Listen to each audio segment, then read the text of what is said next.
ओम मंगलम भगवान विष्णु मंगलम गरुणध्वज मंगलम पुंडरीकाक्ष मंगलाय तनोहरि। गुरुर्ब्रह्मा गुरुर्विष्णु गुरुर्देवो महेश्वरा गुरुर् साक्षात् परब्रह्म तस्मै श्री गुरुवे नमः। नमस्कार, स्वागत है आपका आचार्य वाणी में। मैं आचार्य डॉक्टर विक्रमादित्य आपके साथ हूँ और आज का विषय हमारा है वृषभ राशि वालों के लिए मार्च का आरंभ काल ग्रह नक्षत्रों का योग किस लिए बना रहा है, क्या बना रहा है, किस प्रकार का बनेगा। देखिए वृषभ राशि वालों, आपकी राशि के दृष्टिकोण से यदि हम बात करें तो इस समय चीज़ों को करने के लिए, रिजल्ट लाने के लिए थोड़ी ज़्यादा मेहनत की आवश्यकता है। सबसे पहले तो ये ध्यान रखने का प्रयास करें, चाहे बच्चे हैं, चाहे छोटे हैं, चाहे बड़े हैं, इन बात का ध्यान रखते हुए कार्य करें, मन को कहीं और ना भटकने दें। देखिए एग्जाम का दौर चल रहा है और ऐसे में ग्रह नक्षत्रों के फागुन के महीने में जो ग्रहों का परिवर्तन बना है, शुक्र महाराज आपके, यदि हम बच्चों की राशि के दृष्टिकोण से बात करें तो वो 11वें भाव में बैठकर बुद्धि वाले भाव को देख रहे हैं। बुद्ध बहुत कमज़ोर अवस्था में है, क्षीणस्थ हो गए हैं और ये दोनों का योग जो है ये कहीं ना कहीं मन को भटकाने का प्रयास कर सकता है, तो बच्चों को थोड़ा ध्यान रखने की ज़रूरत है। बृहस्पति पूरी तरह से ताकतमय में आकर आपके लिए हर जगह भाग्य से रास्ता बनाते दिखाई दे रहे हैं, समस्त कष्टों को दूर करते दिखाई दे रहे हैं, वो बहुत अच्छा है। लेकिन ध्यान रखिएगा, कहीं ना कहीं जो स्त्रियों के संबंध में बात करें तो उनके ग्रहों नक्षत्रों के दृष्टिकोण से योग बन रहा है कि कहीं ना कहीं जीवन साथी के साथ कुछ मामलों में थोड़ी सी बहसबाजी हो सकती है। थोड़ा ध्यान रखने का प्रयास करें, मैं बड़ा तू छोटा या तू बड़ा मैं छोटा, ऐसी स्थिति बन सकती है। यानी एक बड़ा बनने की होड़ के अंदर कई सारे मामले विवादित जा सकते हैं, तो उनको ध्यान रखने की ज़रूरत है। जो छोटे हैं वो छोटे बनकर रहें, जो बड़े हैं उनका सम्मान करते रहें, तो इस बात का ध्यान रखते हुए कार्य करेंगे तो बहुत अच्छा रहेगा। वहीं यदि हम जो नौकरी पेशा लोग हैं उनके बारे में बात करें तो उनके लिए कहीं ना कहीं थोड़ा सा एग्रेसिवनेस दिखाई देती है, थोड़ी सी चीज़ें आपके हाथ में थोड़ी सी दुविधाएं उत्पन्न करते दिखाई देंगे। व्यवसाय के दृष्टिकोण से ग्रह पूरी तरह से सपोर्ट करते दिखाई दे रहे हैं। जो प्रोफेशनल कार्य कर रहे हैं उनके लिए मार्च के अंदर, जो वृषभ राशि की बात कर रहे हैं उनके लिए ग्रह पूरे अनुकूल दिखाई दे रहे हैं और उनके चीज़ों को वर्चस्व फैलाने के लिए, उनके कॉन्सेप्ट्स को एक्सेप्ट करने के लिए चीज़ें अच्छी जाती दिखाई देंगी। लेकिन ध्यान रखना पड़ेगा, शुक्र महाराज का, आपकी राशि के स्वामी जो है उच्च के हैं, वक्री होने जा रहे हैं, तो वो कहते हैं कि सीधी तरह से काम नहीं होगा, थोड़ा सा उंगली टेढ़ी करनी पड़ेगी, युक्ति लगानी पड़ेगी। कौन से दिन कौन सी युक्ति काम आने वाली है वो हम आपको सिलसिलेवार तरीके से बताते हैं। तो तुला राशि, वृषभ राशि वालों, समझो कि आपकी राशि के दृष्टिकोण से 1 मार्च के दिन ग्रह कैसे हैं। 1 मार्च के दिन यदि हम बात करें वृषभ राशि वालों के लिए तो शनिवार का अवसर और फागुन का महीना, शुक्ल पक्ष आरंभ हो चुका है, द्वितीया तिथि है, फुलेरा दूज का योग है, अंशुज साय का योग है। ग्रह नक्षत्रों के दृष्टिकोण से शुक्र के साथ, बुध के साथ, राहु के साथ, शुभ राहु के साथ, जी हाँ आपके शुभ राहु के साथ विराजमान होकर चंद्रमा हो गए हैं। ये आपके लिए बड़ा सुंदर योग बना रहे हैं, लाभ के रास्ते खोल सकते हैं। लेकिन बुध थोड़े कमज़ोर है, इसलिए थोड़ा सा ताकत देने की ज़रूरत है।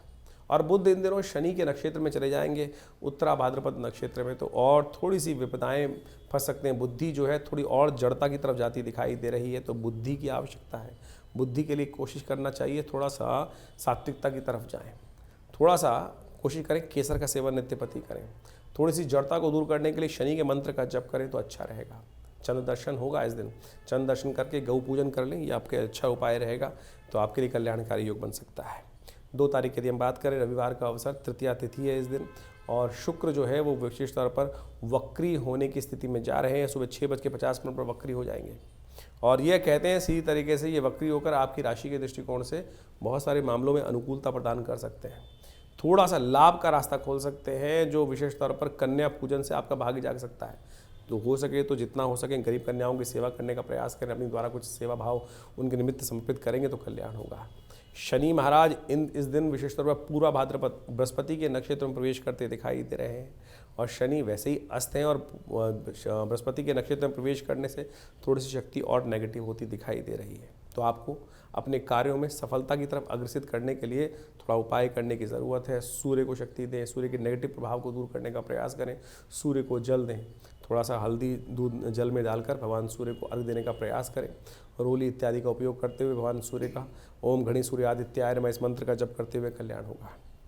रविवार का अवसर है, अपने विवेकानंद योगाश्रम में इस रविवार के दिन मूलाष्टक आने वाले हैं, उन ग्रहों को ठीक करने के लिए एक विशेष यज्ञ भी रखा है।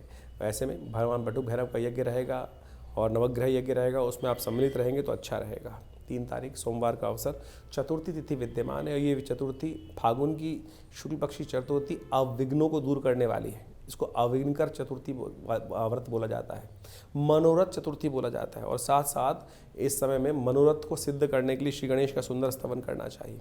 कहा जाता है कि इस दिन गणेश जी का सुंदर पूजन कर कर यदि कार्य किया जाए तो मनोरथ सिद्ध होने के योग बन जाते हैं। और यदि कष्ट जीवन में चल रहे हो, विघ्न जीवन में लगातार परेशान कर रहे हो, जैसे इस दिन भद्रा भी है, तो क्या होता है कि हम भद्रा का दोष देखते नहीं है, भद्रा में ही कार्य कर लेते हैं, नए पकड़ लेते हैं, कोई कार्य आरंभ कर देते हैं, मुहूर्त देखते हैं लेकिन भद्रा को नहीं देखते हैं बहुत सारे लोग।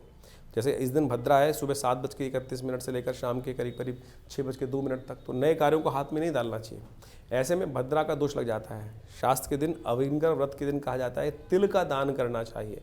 यज्ञ में तिलों को दान करने से 4 लोटे भरकर तिल यदि यज्ञ में दान करने का प्रयास करेंगे, यज्ञ आहुति देने का प्रयास करेंगे तो विघ्नों को दूर करने के लिए भगवान गणेश आशीर्वाद देते हैं। ग्रह नक्षत्रों के दृष्टिकोण से देखें तो सुबह सुबह चंद्रमा परिवर्तन करके आपके 12वें भाव में जा रहे हैं और ये कहीं ना कहीं कुछ मामलों में नुकसान देने के योग दे सकते हैं। थोड़ा ध्यान रखना पड़ेगा। मनोमस्तिष्क थोड़ा सा खर्चे की तरफ ज़्यादा रहेगा, हर चीज़ में थोड़ा खर्चा आपके हाथ से खुला रहेगा और ये 2-3 दिन परेशान कर सकता है, तो ऐसे में ध्यान रखने की ज़रूरत है। उपाय के तौर पर आपको बताया श्री गणेश का स्तवन करें, विघ्नों को दूर करने के लिए तिल का दान करें तो अच्छा रहेगा आपके लिए। 4 तारीख मंगलवार का अवसर, पंचमी तिथि विद्यमान है और इस दिन ग्रह नक्षत्रों के दृष्टिकोण से यदि हम समझें तो सूर्य महाराज जो हैं वो पूर्वा भाद्रपद नक्षत्र में प्रवेश करेंगे। वो पूरा भाद्रपद के नक्षत्र में बृहस्पति के नक्षत्र में प्रवेश करके सूर्य थोड़े से और पॉजिटिव हो सकते हैं आपके लिए। और ये सूर्य का पॉजिटिव होना कहीं ना कहीं कल्याणकारी योग बना सकता है आपके लिए।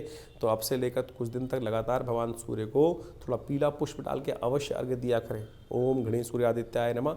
इससे थोड़े से जो सम्मान इत्यादि में, कार्य सफलता इत्यादि में सुंदर योग बन सकते हैं। तो अवश्य ध्यान रखते हुए कार्य करने का प्रयास कीजिए। मंगलवार का अवसर है, पंचमी तिथि है, फागुन का महीना है, तो ऐसे में मंगल जो आपकी राशि के दृष्टिकोण से जहाँ चल रहे हैं वो थोड़े से आपकी सेविंग्स को बढ़ाने के रास्ते बना सकते हैं। तो उनको थोड़ा ताकत दीजिए, थोड़ा पैसे इकट्ठे हो जाएंगे और कहीं ना कहीं सेविंग अकाउंट में डिपॉजिट जो चीज़ें हैं उनमें कहीं ना कहीं अच्छा रास्ता बनता दिखाई देगा। सुंदरकांड का पाठ करें। हमने भी विवेकानंद योगाश्रम में इस दिन सुंदरकांड का पाठ रखा है, इसमें आप सम्मिलित हो सकते हैं। नवग्रहों के यज्ञ के साथ साथ सुंदरकांड का पाठ रहेगा। इसका कल्याणकारी लाभ भी आपको मिल सकता है। नाम अपना जमा कराने के लिए, अपना स्थान आरक्षित करने के लिए फ़ोन नंबर्स पर संपर्क साध सकते हैं आप। 5 तारीख बुधवार का अवसर, षष्ठी तिथि विद्यमान है और इस दिन आपकी राशि में चल रहे बृहस्पति महाराज के साथ चंद्रमा विद्यमान होकर गजकेसरी योग का निर्माण करेंगे, जो आने वाले 3, 4, 5 दिन के लिए आपके ग्राफ को थोड़ी प्रोग्रेस देने के रास्ते की तरफ जाते दिखाई दे रहे हैं। सुबह 8:15 के बाद ये ट्रांसफॉर्मेशन का पीरियड शुरू होगा। साथ साथ सर्वार्थ सिद्ध योग बन रहा हुआ है, नया कार्य आरंभ करने के दिन अच्छा दिखाई देता है। तो ऐसे में बस थोड़ा सा बड़ों का सम्मान करते हुए, अपने आप को बड़ा नहीं, अपने आप को थोड़ा सरल रखते हुए कार्य करने का प्रयास करें। बड़े तो आप बन ही जाएंगे, जब आपका भाग्य साथ देगा तो आपका लाभ भी बढ़िया रहेगा। बस थोड़ा सरलता के साथ कार्य करने का प्रयास करें, थोड़ी एरोगेंस को दबाने का प्रयास करें तो अच्छा रहेगा।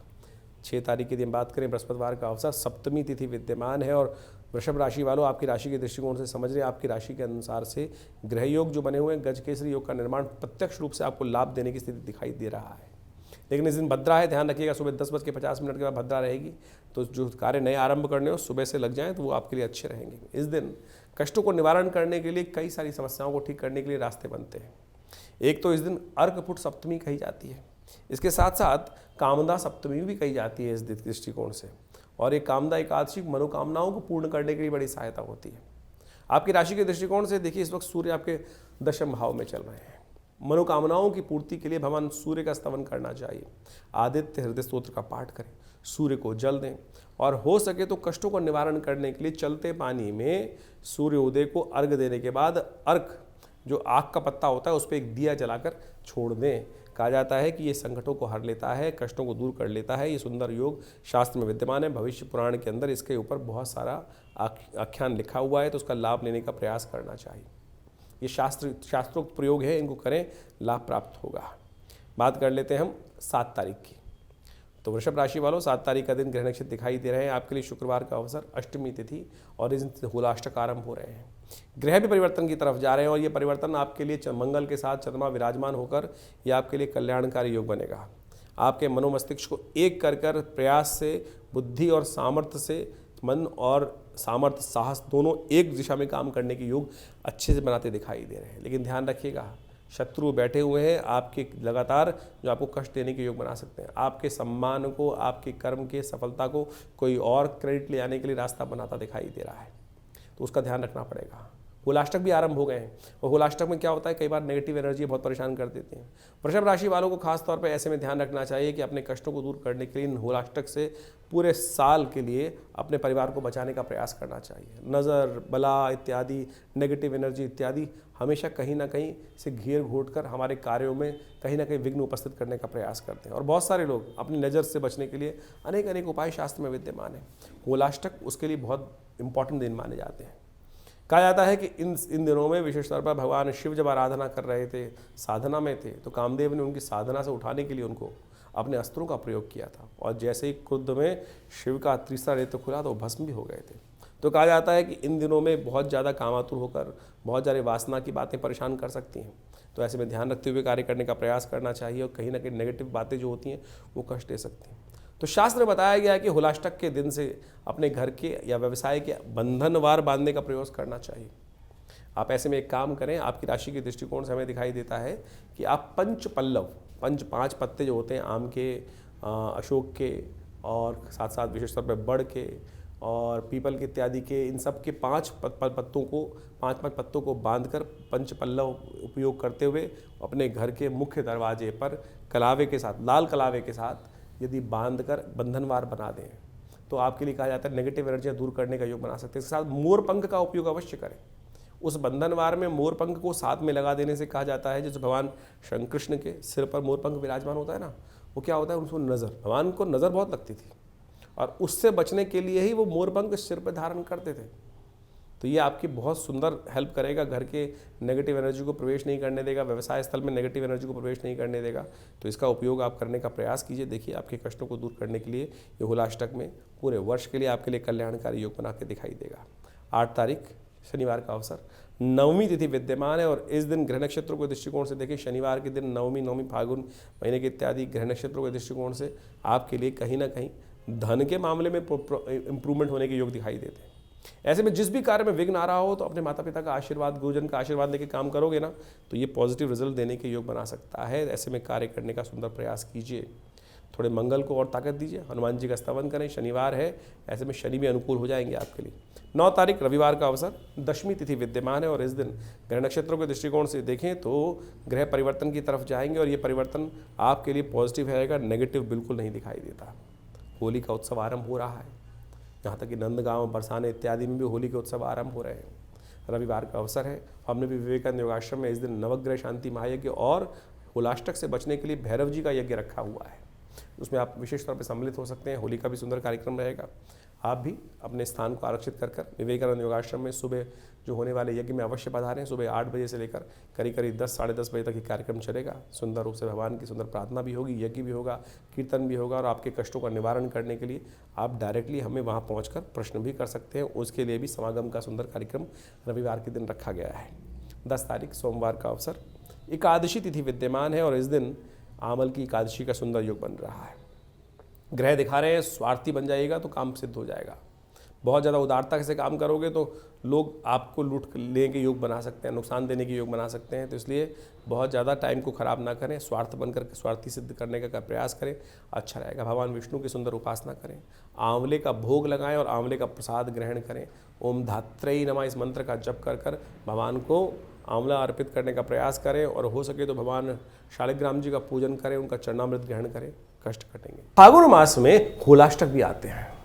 वो होलाष्टक बहुत महत्वपूर्ण दिन माने गए हैं। यदि फागुन के अनुसार से आप समझें, शास्त्र की विधि के अनुसार से, शास्त्र में कथाओं के अनुसार से, तो इन होलाष्टकों में कोई शुभ कार्य निषेध कहे गए हैं। उसकी 2 कथाएं शास्त्र में बहुत प्रचलित हैं। एक कथा तो ये है कि जब भगवान का जो शंकर थे वो साधना में थे और कामदेव ने उनकी साधना को भंग करने के लिए कामस्त्र का प्रयोग किया था, तो उस समय में भगवान ने कामदेव को भस्म कर दिया था।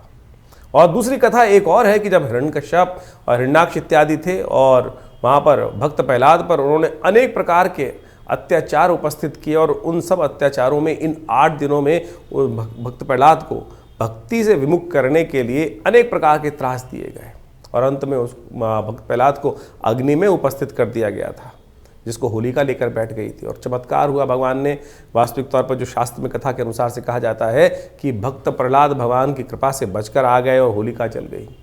तो ये समस्त जो कथाएं हैं ये शास्त्र में कहीं ना कहीं हमारे कष्टों को दूर करने के लिए कुछ सूत्र देती हैं, और हम ज्योतिष विज्ञान के माध्यम से आपके समक्ष उन्हीं उपायों को यहाँ उपस्थित करने का प्रयास करते हैं कि जो पुराणों इत्यादि में वर्णित किए गए हैं।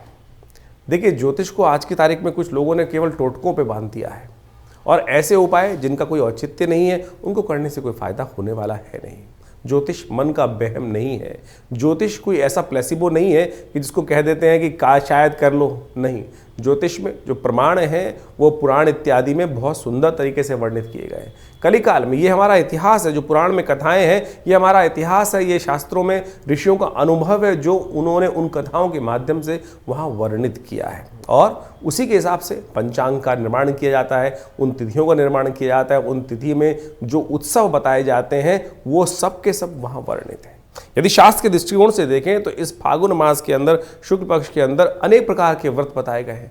पयोव्रत जिसका वर्णन हमने आपको किया, मधुक तृतीया इत्यादि का व्रत, और अविघ्नकर व्रत भी इसके अंदर आता है जो चतुर्थियों किया जाता है। कहा जाता है कि इस दिन यदि कोई व्यक्ति अपने कष्टों को निवारण करने के लिए जीवन में हम काम करते हैं, विभिन्न प्रकार के कष्ट आते हैं, विभिन्न प्रकार के विघ्न उपस्थित हो जाते हैं, ऐसे में श्री गणेश की सुंदर उपासना करने के उपरांत यदि तिल के जो तिल से भरे हुए यदि कहा जाता है कि मटकों को, 5 मटकों को लेकर, 4 मटकों को लेकर गरीब ब्राह्मणों को दान कर दिया जाए, गरीब लोगों को दान कर दिया जाए, तिल के तेल का दान कर दिया जाए, तो अनेक प्रकार के कष्टों से निवारण करने का योग बन जाता है। मनोरथ चतुर्थी भी इसी मास में पड़ती है, और कहा जाता है फागुन शुक्ल पक्ष चतुर्थी के दिन स्वर्ण से निर्मित गणेश जी की यदि सुंदर मूर्ति का व्रत कर उनका पूजन किया जाए तो भगवान गणेश समस्त विघ्नों को दूर करने के युक्त है, मनोरथ सिद्धि के योग बन जाते हैं। इसके साथ साथ अर्कपुट सप्तमी का योग भी शास्त्र के अनुसार से बताया गया है।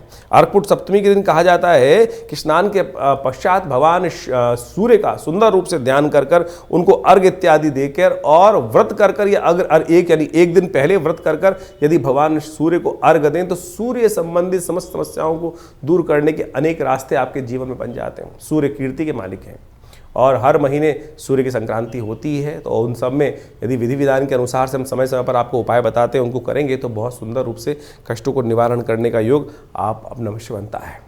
और इसी दिन को सप्तमी को कामदा सप्तमी के रूप में भी माना जाता है, और भविष्य पुराण के अनुसार से कहा जाता है कि फागुन शुक्ल पक्ष सप्तमी के दिन जो स्त्री पुरुष भगवान सूर्य का नमन करते हुए उनका व्रत कर और उनको अर्घ देते हैं, अहि सूर्य सहस्त्रांशु तेजो राशि जगत पदे अनुकंपाय मां भक्ता गणगणम दिवाकरम, इस प्रकार से भगवान सूर्य को जल देने से यदि आपको क्रोध की समस्या है, यदि आपके जीवन में कोई कष्ट चल रहा है, सूर्य आपको यश नहीं देने जा रहा है, या सूर्य आपके कमजोर अवस्था में बैठे हैं, या सूर्य पाप ग्रहों से युक्त होकर बैठ गए हैं, तो इस व्रत को करने से सूर्य को शक्ति प्राप्त हो जाती है। तो अवश्य इन समस्त शास्त्र वर्णित उपायों को करने का प्रयास करना चाहिए। और विभिन्न पुराणों इत्यादि में जिस प्रकार का वर्णन किया गया वो हम समय बताते हैं। और एक सबसे बड़ा त्यौहार और भी आता है, भगवान जिसको कहा जाता है कि अभी हमने हुलाष्टक के बारे में आपको वर्णित किया ही किया है। उसके बाद पूर्णिमा के दिन चंद्रदेव का जन्मदिन माना जाता है। कहा जाता है कि चंद्र दोष जिनकी कुंडली में लगा हुआ हो या किमुद्रम योग कुंडली में लगा हुआ हो, तो इस दिन भगवान चंद्रदेव की सुंदर उपासना करने से अनेक कष्टों को दूर करने का योग बन जाता है। जो चंद्रव्रत का वर्णन होगा वो अगले एपिसोड में हम आपको बताने वाले हैं, जब बीच में जो वर्णन आएगा, क्योंकि इस दौरान जो ग्रहों का योग पड़ रहा है वो हमने आपके समक्ष उपस्थित किया। तो आपको इन सब चीज़ों को सत्य रूप में समझने का प्रयास करना चाहिए। ये हमने इस कार्यक्रम के माध्यम से जो भी चीज़ें पंचांग के अनुसार से आपके समक्ष रखने का प्रयास किया है। कई लोग तथाकथित तौर पर ये बात को भ्रांति समझते हैं कि भैया ये उपाय से कुछ नहीं होने वाला। अरे शास्त्र में जो उदाहरण है उनको करके उन्होंने जो कथाएं बताई गई हैं उन सबके जीवन में कष्ट को दूर करने का मार्ग बना के नहीं बना। आपका विश्वास चाहिए, आपकी श्रद्धा चाहिए, और श्रद्धा से कष्ट निवारण करने का योग अच्छा बन जाता है। एक बात और समझें, वास्तविक तौर पर ऐसा कोई भी कष्ट नहीं है जो आज आया है पहले ना आया हो। ये संसार अविरल क्रम से चलता आया है। तो जो उन सब योग, अगर आप वेद पुराण इत्यादि पढ़ें, अथर्ववेद को पढ़ने का प्रयास करें, तो वहाँ अनेक मनोकामनाओं की सिद्धि के लिए शास्त्र में अनेक उपाय बताए गए हैं। यजुर्वेद इत्यादि संहिता में तो अनेक प्रकार से इन सब चीज़ों का वर्णन किया गया है। अथर्ववेद के अंदर स्वास्थ्य संबंधी समस्याओं को ठीक करने के रास्ते मिलते हैं, तो यजुर्वेद के अंदर मनोकामनाओं की सिद्धि पूर्णित करने के लिए अनेक उपाय शास्त्र में वर्णित किए गए हैं, जैसे रुद्राष्टाध्यायी। रुद्राष्टाध्यायी के अंदर विभिन्न मंत्र हैं। विभिन्न मनोकामनाओं की पूर्ति के लिए भगवान शंकर से प्रार्थना की जाती है, और सत्य माने भगवान की प्रार्थना से वो समस्त कष्टों का निवारण करके योग बन भी जाते हैं। तो इसलिए अपने मन की शंकाओं को दूर करें। लोग होंगे बहुत सारे जो आपके मन में शंकाएं उत्पन्न करने का प्रयास करते हैं। बहुत सारे इस संसार में भांति भांति के लोग हैं, पांचों उंगलियां बराबर नहीं होती। तो कोशिश ये करें कि संसार में जो आपको उत्साहित करने का प्रयास करें, सत्य मार्ग में डालने का प्रयास करें, उनका अनुसरण करने का प्रयास करें। एक पुरानी कहावत है, उन लोगों के बीच में ना रहें जो आपको हतोत्साहित करते हों, जो आपके धर्म पे आक्षेप करने का प्रयास करते हों, जो आपको पदभ्रष्ट करने का प्रयास करते हों। सत्य राह पर चलने, धर्म का पालन करना शास्त्र का एक नियम है, और जो धर्म के साथ चलते हैं, धर्म के वर्णित नियमों के अनुसार से चलते हैं, धर्म में वर्णित परंपराओं का निर्वाह करते हैं, धर्म स्वयं उनकी रक्षा करता है। ये शास्त्र में अद्भुत रूप से वर्णित किया गया है। ज्योतिष बिल्कुल सनातन की एक सुंदर परंपरा है, और धर्म से विमुख होकर ज्योतिष का कोई जो निदान पार्ट है उसका तो कोई लाभ मिलेगा ही नहीं है। तो इसलिए निदान चाहते हैं तो अपने आप को सरल करने का प्रयास करें। हमने समस्त कार्यक्रम के माध्यम से आपके समक्ष पूरा जो वर्णन था ग्रहों का इस समय का, उसके समक्ष आपको वर्णित किया है, और आशा करते हैं कि प्रयास जो आप करेंगे सही दिशा में, जो उपाय सरलतम उपाय हमने आपके समक्ष रखे हैं, और उन सबको कर आप अपने कष्टों का निवारण भी कर सकते हैं बिल्कुल। और हम रविवार को विवेकानंद योग आश्रम में एक बड़ा कार्यक्रम अब आरंभ करने का हमने सुंदर प्रयास किया है।